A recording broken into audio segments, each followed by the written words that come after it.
किसी समय की बात है। एक गांव में एक किसान था। उसकी एक बेटी थी। उसका नाम चंपाकली था। वह खूब चालाक और चतुर थी। एक दिन किसान अपने खेतों में बुवाई कर रहा था। तभी अचानक उसकी कुदाल किसी ठोस चीज से टकराई। किसान ने जब उस चीज को उठाया और उसे झाड़ा पोंछा तो उसे समझ में आया कि वह चीज तो ठोस सोने की बनी एक छोटी सी उखल है। किसान भोला भाला और स्वामी भक्त था। उसने सोचा, ऐसी कीमती चीज तो बस राजा के महल में ही होनी चाहिए। इसका मेरी झोपड़ी में क्या काम। मैं ये राजा साहब को ही भेंट कर दूंगा, शायद बदले में मुझे कुछ धन मिल जाए। यह सोचकर वह उखल लिए घर की ओर चल दिया। जब वह घर पर पहुंचा तो उसने सबसे पहले उसे चंपाकली को ही दिखाया। फिर किसान ने उसे राजमहल जाने का अपना इरादा बताया। पिता की बात सुनते ही वह बोली, पिताजी, इसमें कोई शक नहीं कि यह ओखली बहुत खूबसूरत है, पर अमीर लोग नकचढ़े होते हैं। राजा इसमें जरूर कोई न कोई खोट निकालेंगे। हो सकता है आपको लेने के देने भी पड़ जाए। किसान बोला, अच्छा मेरी बुद्धू बिटिया रानी, जरा मुझे भी तो बताओ, इसमें क्या खोट है। महाराज, इसमें क्या ही कमी निकालेंगे। चंपाकली बोली, देखना पिताजी, महाराज कहेंगे दिखने में है कमाल की खूबसूरत बड़ी है यह उखल, पर बताओ तो ये मूर्ख इंसान, किधर गया इसका मुसल। किसान ने कहा, हमारा राजा कभी ऐसा नहीं बोलेंगे। तुम क्या उसे भी अपनी तरह बेअक्ल समझती हो। किसान ने ओखली एक थैली में डाली और चल पड़ा राजमहल की ओर। पहरेदारों ने पहले तो उसे रोका,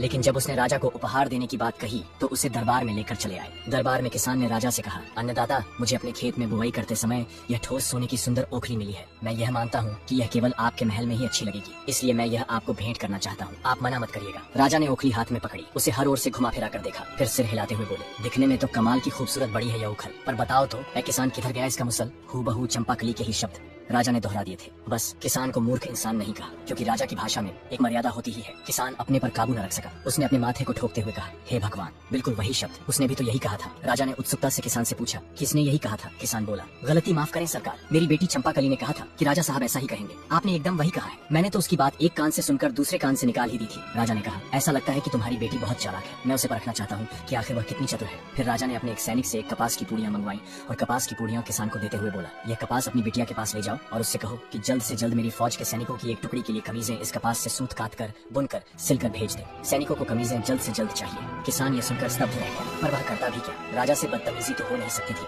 उसने चुपचाप कपास की पुड़िया थैले में डाली और राजा को सलाम ठोक कर वहाँ से घर की ओर चल पड़ा। ओखली के बदले किसी उपहार की आशा तो बेकार ही थी। सजा नहीं मिली, यही बहुत था उसके लिए। घर पहुंचकर वह बेटी से बोला, बेटी चंपाकली, तुम्हारे बुरे दिन आ गए।